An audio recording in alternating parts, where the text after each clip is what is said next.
There's one big problem in America's workforce that we have yet to overcome. Well, those go-go years might be longer than anticipated, For sure. What you want to do basically is be invested in two broad categories. They've got a perfect plan. They've got more money than they could ever spend, but they're still miserable. People are recognizing now that I'm in my 60s, I have two things I didn't have in my 20s.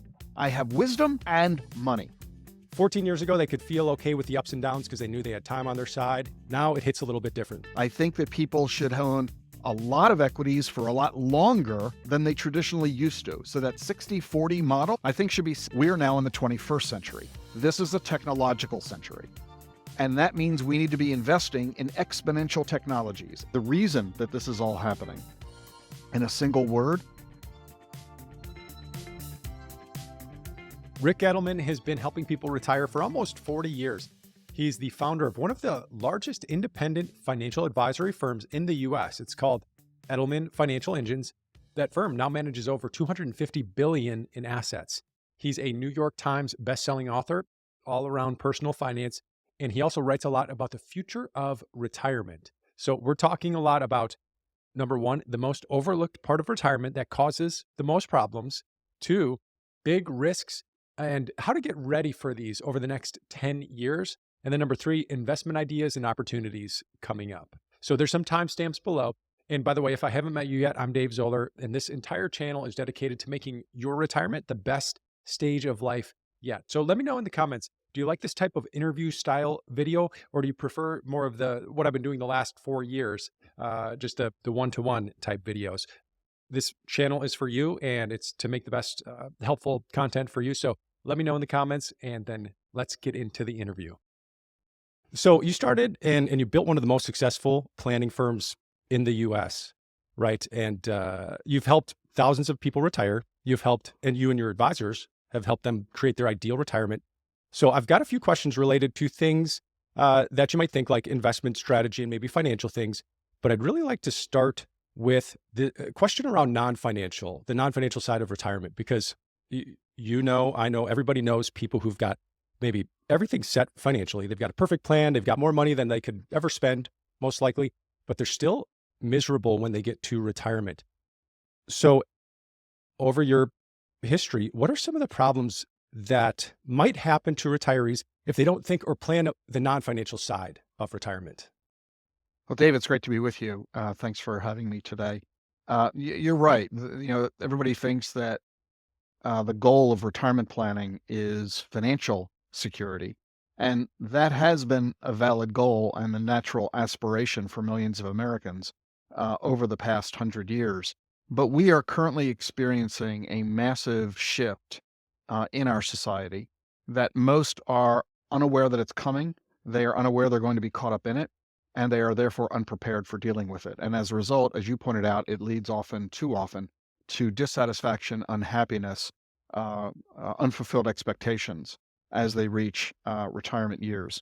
And the reason that this is all happening, in a single word, longevity. We are living longer than any humans have ever lived in the history of mankind. And it has happened rapidly over the past 100 years, and it has been unexpected, and therefore we're unprepared for it. And what I mean by this is simply, if you look at the statistics, humans have been around for 10,000 years or so, and for the vast majority of our existence, life expectancy was about 20 years of age. And that was true not only 10,000 years ago, it was true 300 years ago. During the American Revolution, the average colonist in America was 23 years old. Mhm. I think about a dozen of the signers of the Declaration of Independence were teenagers. So we have to recognize a massive shift. Even in 1900, life expectancy in the US was 47. Today, of course, we know that life expectancy is in the mid-80s. And they're projecting, I've been on the boards of the Milken Institute's Center for the Study of Aging, on Stanford University's Center on Longevity. I've done work at MIT's Age Lab. And when you talk to these scientists, geneticists, medical innovators, they're all pretty much saying the same thing, that if you're alive in the year 2030, that's not far away, odds are very high you're going to be alive to age 100. Mm. It has nothing to do with how old you are currently today. And the reason is that we are rapidly developing technologies that are going to eliminate the current leading causes of death. If we go back to the 1850s, the leading causes of death were diseases like diphtheria, or syphilis, pyemia. I've never even heard of some of that stuff, but they were the leading causes of death 150, 200 years ago. In the 1950s, it was TB and diarrhea and cholera that were the leading causes of death. When's the last time you heard anybody in the US dying of cholera?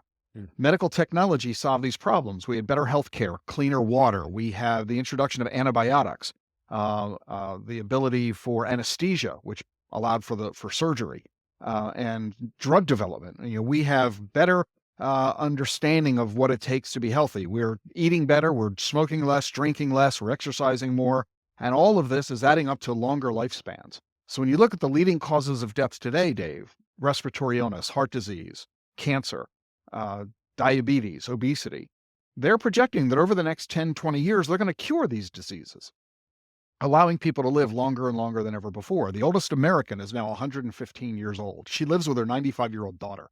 So this kind of thing never happened a generation ago. And what it means is Americans have to recognize that this longevity curve is radically altering their nature of retirement. If we're still following the traditional retirement plan that most financial advisors were trained on, that grew up in. I mean, I started my practice back in the 1980s. I have a lot more gray hair than you, Dave. I am where you will be.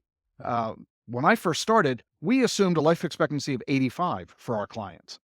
Today, most advisors are assuming age 90 or 95, and even that is inadequate.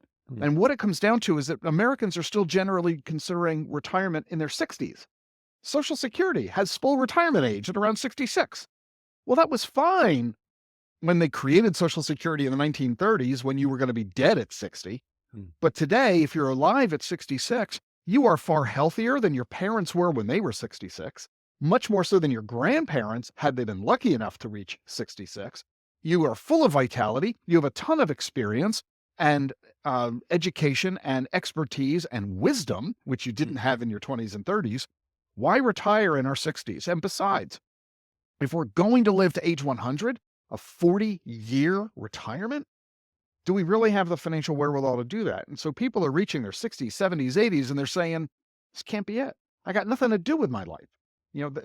Society trained me to go to school, get skills, get an education, to enter that career. And I was supposed to work in that career until I retired. And then 2, 3 years later, I'd be dead. Yeah. Take that gold cruise, that world cruise wearing a gold watch. And that was it. But now, if you retire at 66, Dave, you're going to be alive at 76 and 86 and 96. Odds are, medical scientists are saying that you will be healthier at 95 than you are today at 55 because of the advances in medical technology. Interesting. So this is why we need to rethink this whole retirement thing. And answering your question of why are people reaching their retirement era and they're not happy, it's because they're unfulfilled.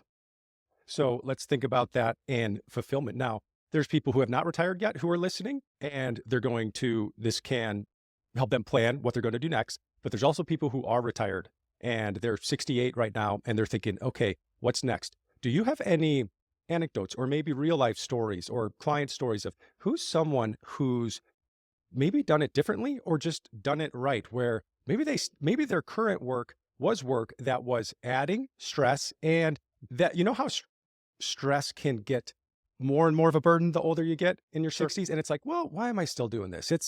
I could be doing something else. I don't know what it is yet, but I want to do something else. So they say goodbye to the stress. Who's someone who's done it right? What have they done? How have they thought about fulfillment? How do you define fulfillment as you think about it? There are hundreds of thousands, if not millions, of examples of what you're describing. And yes, what it means is that whereas people went to retire, and think about that word itself, that word retire means to, pull back, to recede. What people are doing now is recognizing the departure from my 40-year career, where I made a lot of money, made my mark, was very successful, saved a lot of money, good for me, all that kind of good stuff. That is now being replaced by an opportunity to simply enter your next chapter. And we're now finding that entrepreneurs are more likely to be over the age of 50 than under the age of 20. Interesting. Because people are recognizing now that I'm in my 60s, I have two things I didn't have in my 20s. I have wisdom and money. Had neither one of those in my 20s. The wisdom comes about from experience, and the money does too. The money comes about from compound growth over decades. So people are saying, I now have plenty of time on my hands. Let me go build something. And they can do it because they have the time and the knowledge and the opportunity. So we're seeing so much of this. People are reinventing themselves. They are going back to college. Many universities now have more students over the age of 50 than ever. At the University of Pennsylvania, a quarter of their students are non-traditional students. This is true all over the country as people are saying, I've got plenty of time. I'd like to learn something new. And people are going and getting law degrees in their 60s and 70s. They're going and studying art. They're learning history. They are engaging in all kinds of activities to learn more so that they can engage in a brand new career. And why not? If you're going to be alive another 30 or 40 years, that is another entire new career opportunity. So good for you. You were a blank for the last 30 years. Now you get to be a different blank for the next 30 years. And it begins with going back to college and getting a new degree. So just reinvent yourself. Many are getting into athleticism. They didn't have the time to devote to physical activity in their hectic careers. Now they can. So we now have the Senior Olympics, where you have to be over the age of 65 to participate.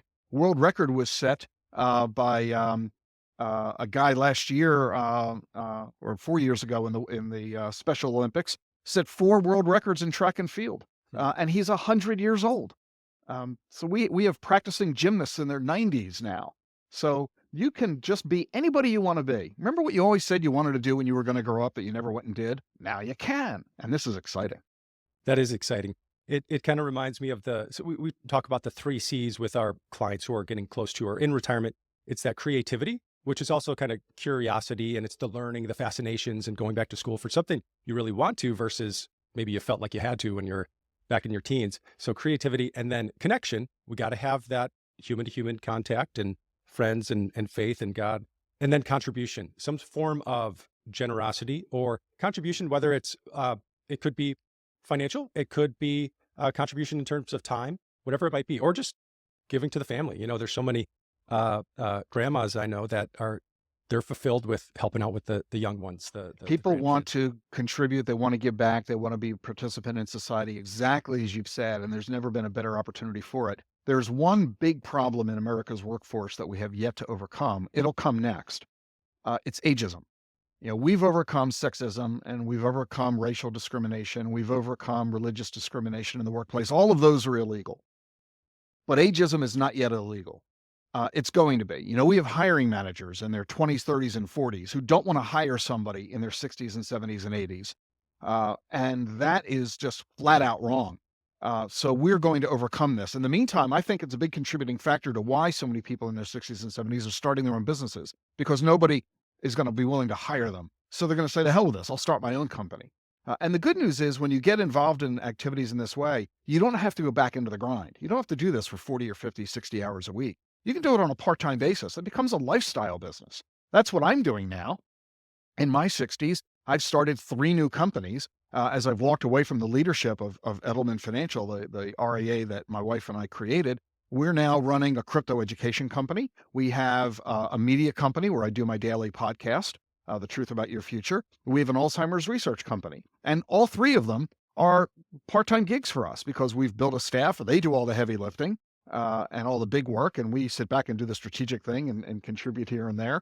And it's a lot of fun. And so we've taken all of our years of building a business, running a company with 1,500 employees on 175 offices, a multi-billion-dollar enterprise. We're taking all that knowledge, experience, and expertise and applying it to 3 newcos and giving jobs to a couple of dozen people who otherwise might not be able to have them, and creating a lot of fun and making impact in its own way. And one of them, particularly the Alzheimer's research business, is our real big way of trying to give back in a really huge way.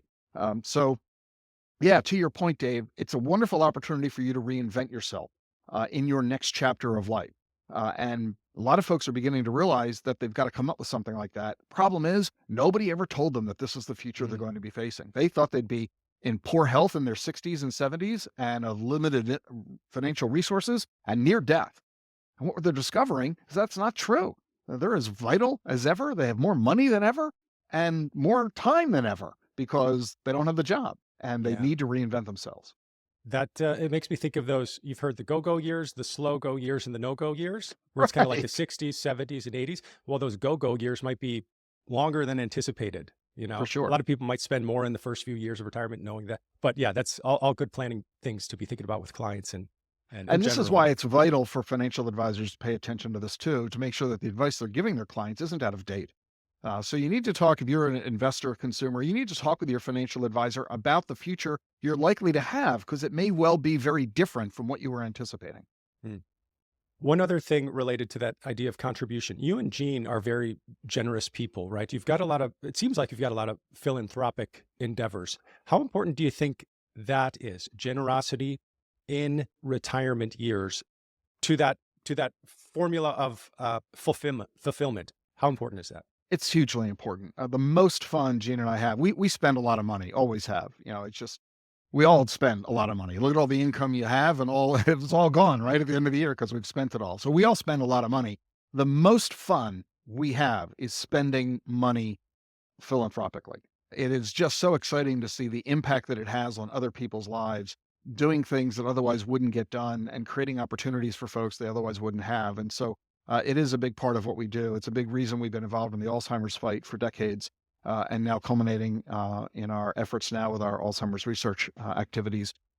We are very heavily involved with our alma mater, Rowan University, where we built the Edelman Planetarium for them. We send tens of thousands of school children every year through the planetarium. We Is that Jean's passion? Is she likes astronomy, and is that right? Or are you both? we are both interested. We both believe in this STEAM education, not just STEM, but add the A for arts. Mm. Um, if we're going to continue as a country being the global leader in industry and commerce, it all comes down to science and technology and innovation. And we aren't producing enough children entering engineering and science and math and the arts. And so we're very big supporters of STEAM education. And there are the two best ways, I'm convinced, to get children interested in science. Number one is astronomy. Who doesn't love looking up at the stars? So we built the planetarium at Rowan University to get school children. We bring the K through 12 onto campus, first to get them onto a college campus so they can see what that looks like, and to get them into a planetarium where they can have fun looking at the stars. And the second area, we are constructing a museum at Rowan University, the Gina Ric Edelman Fossil Park. We have a unique site at Rowan in South Jersey where they have a dig site of dinosaurs going back 65 million years. And the cool thing about this site is that you can go into the site, and if you spend an hour there digging for fossils, you'll find them. And any fossils you find, you get to take home. Wow. So we are building a museum and visitor center that is world class. Smithsonian Magazine named it one of the 5 most anticipated museum openings of the year. We're hoping to get it open in the next several months. The project's been underway for 12 years. So we're really excited about that. And we also are big benefactors at the now the Ric Edelman College for Communication and Creative Arts, where we sponsor a couple of dozen full ride scholarships for students to be able to get their college degree. Students who are from low income families whose they'd be the first child in their family going to college, to give them opportunities they otherwise wouldn't have. So the most fun, you're right, that we have is in philanthropic areas, and you don't have to be rich to do this. I mean, you might not, you know, build a college, but you can certainly engage in volunteerism. Mm. You can certainly spend some of your time, not just money. Retirees spend a disproportionate amount of their time watching TV, and 5 or 10 hours of those TV time per week, you can make a real impact in your local community. Yeah, I love that. So just to recap, we talked about the future and how we're going to be healthy. We're going to be living longer. When it comes to planning, plan for that longer than expected. When it comes to the financial side, plan for longer than expected. And then also plan for the non-financial. Think about the reinvention, think about the passions and purpose, what the world needs. And that's a hugely important part of this next 30, 40 years. Okay, that's good. Now, let's switch it to the financial side, maybe investing side or investing strategy. The people listening, they've been successful with saving and investing the last 30 years, right? The accumulation period. And they're getting closer to this date. If they haven't already, they're closer to the state where they're going to have to start using this stuff, right? So the risk feeling is changing a little bit, right? You know this already. I'm just kind of painting the picture for the listener to remind them where they are.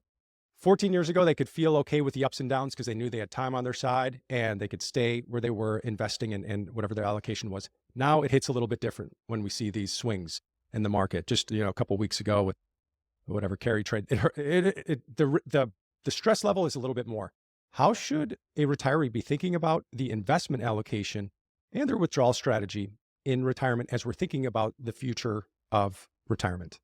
Well, I don't think it should feel as stressful or more stressful now that you're in your 60s. I agree with you, Dave. It does. Most people, you're exactly right. Most people do react the way you just described, but I think they're wrong for the simple reason that in your 60s, you have 30 or 40 or 50 years to go. So think back to when you were in your 20s or 30s. Did that market downturn scare you then? No, because when you were in your 30s, you said, oh, I'm not going to retire for 30 more years. I can ignore this. Well, if you're in your 60s, you could still say, I got 30 years to go. I can ignore this. So again, we need to change our mindset because of the nature of longevity today compared to the past. So I think, yes, you're right. People do get a little scared and concerned, but I think they're wrong in doing so. They should continue to maintain that long-term objective. And I'll take it a step further. The 60-40 glide path, I think, is woefully out of date because of longevity. We have traditionally said the younger you are, the more risk you can afford to take because you have more time to recover. And therefore, the younger you are, the more of your money you ought to have in equities. And by the time you get into your 60s, you're at or near retirement, you ought to scale back your equities, have instead of, 80% of your money in stocks, you ought to have only 50 or 60 or maybe only 40% of your money in stocks. Pull down the risk scale because you can't afford volatility in your retirement years. I don't agree with that because of longevity. I think that people should own a lot of equities for a lot longer than they traditionally used to. So that 60-40 model of 60% stock and 40% bond, I think should be 70-30 or 75-25. And for much longer, not just into your 60s, but well into your 80s, because you're going to be living a lot longer and you need to generate the higher returns that stocks can provide you compared to bonds because of inflation over 30 years, because of the cost of living increases over 30 years, and because you have 30 years to go and you can handle the volatility. So if you really want to preserve your buying power, if you want to maximize your inheritance potential for children and grandchildren and great-grandchildren, because you'll have them in your life, you need to rethink not only how much of your portfolio is in stocks, but for how long you'll keep it that way. I know this isn't specific advice, this is opinion. Are there specific sectors or technologies that you believe people are not thinking about, retirees or 56-year-olds are not thinking about that maybe should? Yeah, I think there are one broad area with a subset within it. And this has to do with the fact that we are living in exponential times. And it's all thanks to the growth of computer development. Gordon Moore's Moore's law, which says the speed and power of computers is doubling every 18 months and the cost is dropping in half every 18 months. This is what is allowing for this incredible longevity, the advances in medical science. So we need to be paying attention to exponential technologies. Most people have been investing for most of their lives, which means most of your investment experience is in the 20th century. Mm-hmm. You were investing in the 1970s and 80s and 90s. And that world is gone. It's over. It's done. We're now in the 21st century. This is a technological century. And that means we need to be investing in exponential technologies, in innovations that didn't exist 50 years ago when you first started investing. You need to be investing in AI, obviously, robotics, 3D printing, nanotech, biotech, bioinformatics, education tech, financial tech, agricultural tech, and what I believe is the biggest and most powerful, blockchain and digital assets, crypto. These represent the biggest and best investment opportunities of the next 20 years, in my opinion, because of the fact that they are new, they are growing at an incredibly rapid pace, and they represent investment opportunities unlike anything that we've seen before. We all miss the internet. Don't we all wish we could go back to the early 90s and invest in internet stocks? We missed that. Well, we now have Internet 3.0, which is crypto. It's an opportunity to not miss this wave. Hmm. AI is totally brand new. We don't even know what it's going to do or where it's going to take us. The opportunity there is incredible. Related to that is um, data management and distribution. Energy is going to be transformed with solar energy in particular and other green technologies. There are huge investment opportunities that are available now that didn't exist 10 years ago, let alone 30 years ago. And you need to make sure your portfolio has a very heavy weighting in this allocation. I would argue 20% or more. Invest in the companies of the 21st century rather than the successes of the 20th century. Now, do you think someone could, not a good term, but get away with investing in the 21st century be, in the S&P 500 index fund because the top 7 companies take up 25% and there's going to be new companies being added that are more future oriented to the things that you're talking about? Quite Is that possibly. Yeah, we aren't necessarily suggesting a radical wholesale change in the nature of your investments, depending on what those investments are. So I would argue for the QQQ, for example, the Nasdaq 100, which is more of a technology focused play than the S&P 500. What you want to do basically is be invested in two broad categories: the developers of the technology and the users of the technology, because both are able to demonstrate incredible power. So you have, for example, NVIDIA, which is a developer of technology. It's their computer chips that are powering the computer technology that others are using. But then you have the users of the technology. A good example there would be Pizza Hut, for example. Hmm. I mean, you say, I can't think of a business or a product that is less technologically focused than pizza. I mean, we've been making pizza for hundreds of years and we still make it the same way we've always made it. It's a manual process. There's no scalability and it's low tech because it's just food shoved into an oven. But Pizza Hut is using technology that lets you buy the pizza on your mobile app. Hmm. And now they're experimenting with technology that merging it with GPS technology. When you buy that pizza on your phone because you're in your car coming home from work, it knows where you are when you're ordering the pizza, and it times the manufacturer of the pizza and the delivery of the pizza so that when you get into your driveway, so does the pizza. Cool. This is pretty amazing. You can now order a pizza while you're playing Xbox, so you don't have to interrupt your game. So this is really interesting ways that companies are using technology. So you want to invest in companies that are doing one or the other, ideally both. They're building the tech and they're deploying the tech. And that might mean you need to reshuffle some of your investments or take a look at new ones. There are a lot of ETFs that specialize in the technology sector that only invest, for example, in Bitcoin, or only invest in solar energy stocks, or only invest in nanotechnology. So you've got to decide which of these sectors has of greatest appeal to you and decide if you are weighted too little in those sectors. And if so, you might want to increase the weighting. And it's a wonderful opportunity to have a great conversation with your financial advisor about all of this. Hmm. Last question just on investment. And specifically, I know you mentioned it, but crypto assets or Bitcoin specifically. What do you say to someone who is 55 and it's like, I see it, I know it, I don't really understand it. It just seems too new, too risky to have any part of my portfolio. Any thoughts to that person? That person is very, very common, and that person is wrong. Um, this is why I wrote the book, The Truth About Crypto, which debuted at #1 on Amazon.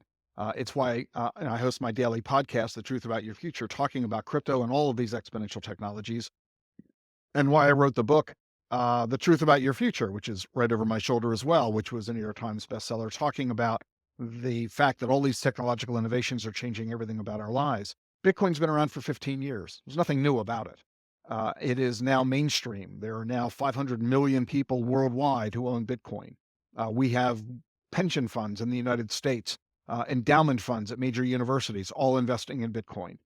We have incredible adoption, and it is growing at a very rapid pace. And as the adoption grows, so does the price. So if you don't understand it, it's a wonderful opportunity to learn. And what you should probably do is keep your investment very small. I generally advocate a low single digit allocation, 1, 2, 3%, plenty. You don't need to put 10, 20, 30% of your savings into this. But to say I'm going to have zero is an extremist position. Think Mhm. about it. If you do a 1% allocation and it blows up on you, it goes terrible. So what? Instead of a dollar, you have 99 cents. It's Mhm. not going to harm your future financial security. But if it goes well, if it goes out as it has done in the past, this could have a huge material benefit to your financial future. So, my argument is that you learn about this. We created the CBDA designation, Certified in Blockchain and Digital Assets, which is an online self study course with a world class faculty to teach. We have 5 tracks, including a track for investors, separate from a track for advisors, to teach you about this. It's an amazing program. It's a lot of fun. You'll learn a ton and you'll discover why there's so much excitement about all of this. To sit on the sidelines simply saying, I don't get it, I understand it, is never a good reason for saying no to something. If you don't know much about it, take the opportunity to learn. I think you'll be pretty impressed and excited about what you discover. I like it. When you first came out with it was called the DACFP.